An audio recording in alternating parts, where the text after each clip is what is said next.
சூடான கோழி பிரியாணி ரூபாய் 5. ஆஹா, நம்ம நாட்டுல அரசியல் கட்சிகள் ஊர்வலம் நடத்துறதுக்கு ஒரு அர்த்தம் இருக்கத்தான் செய்யுது. எங்க உட்கார்ந்து எக்ஸ்கியூஸ் மீ, எனக்கு வாமிட் வர்ற மாதிரி இருக்கு.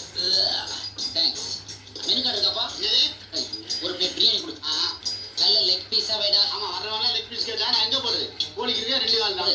இந்த 5 ரூபா அப்படியே கொண்டா. என்னடா கால் ரொம்ப சுண்டி போயிருக்குது? போலியோ அட்டாக்கான கோழியா? யோ, நீ தர 5 ரூபாய்க்கு யானை காலை வைப்பான். சார் போயா. சரி, ஓவரா பேசாத. பேனை போட்டு கசகசன்னு வருது. காடி நீ பிளாட்ஃபார்ம் கொண்டு மறந்துட்டேன். ஃபோன் கடையா? ஆமா ஆமா.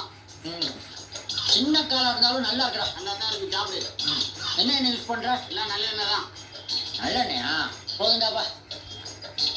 இந்தா பிஸ்லரி இருக்கா? இல்ல. அக்குவாஃபினா? அக்கா பத்தி பேச செருப்பா அடிப்பேன். ஒரு அளவு தெரிய மாட்டேங்குது உங்ககிட்ட. எப்பா டே கொஞ்சம் தண்ணி கொடுறேன். கையை மட்டும் கழுவிக்கிறேன்டா.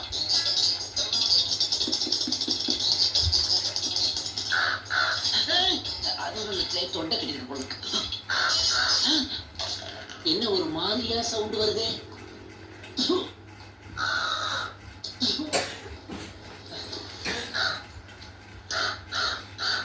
மூத்த பார்த்து கிண்டல் பண்றியா நீ?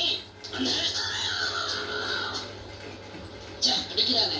யோ பாயா, எப்ப விடும்போது அடிக்கடி காக்கான் சவுண்ட் வருது. என்ன துண்ண? Actually today my lunch was. என்ன சொல்ற? 5 ரூபா பிரியாணி சாப்பிட்டேன். 5 ரூபா பிரியாணியா?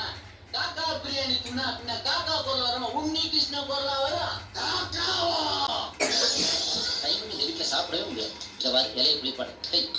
சோத்துக்கு ஒரு கும்பிடுவேன். அம்மா பசிக்குதுமா. ஏமா இலைய போட்டு நாங்க இங்க உட்காந்துருக்கோம், நீ சோத்து விட்டு தூக்கிட்டு எங்க போற? இன்னைக்கு கிருத்திகடா, முதல்ல காக்காய்க்கு வச்சுட்டு அப்புறம் தான் நம்ம சாப்பிடணும். காக்காய்க்கு வைக்கணுமா? அப்புறம் வடான் காய போடும்போது காக்கா அதை கொத்தி தீக்க வந்தா அதை விரட்டிக்கலாம். அப்படியெல்லாம் பேசக்கூடாதுடா. சாதா காக்காய சொன்னா அட்டன் காக்காய்க்கு கோபம் வருதப்பா. இதையெல்லாம் நாங்க வசந்த மாளிகையிலேயே பார்த்துட்டோம். இப்ப போய் பிலிம் காட்டிக்கிட்டு தண்ணியே குடி.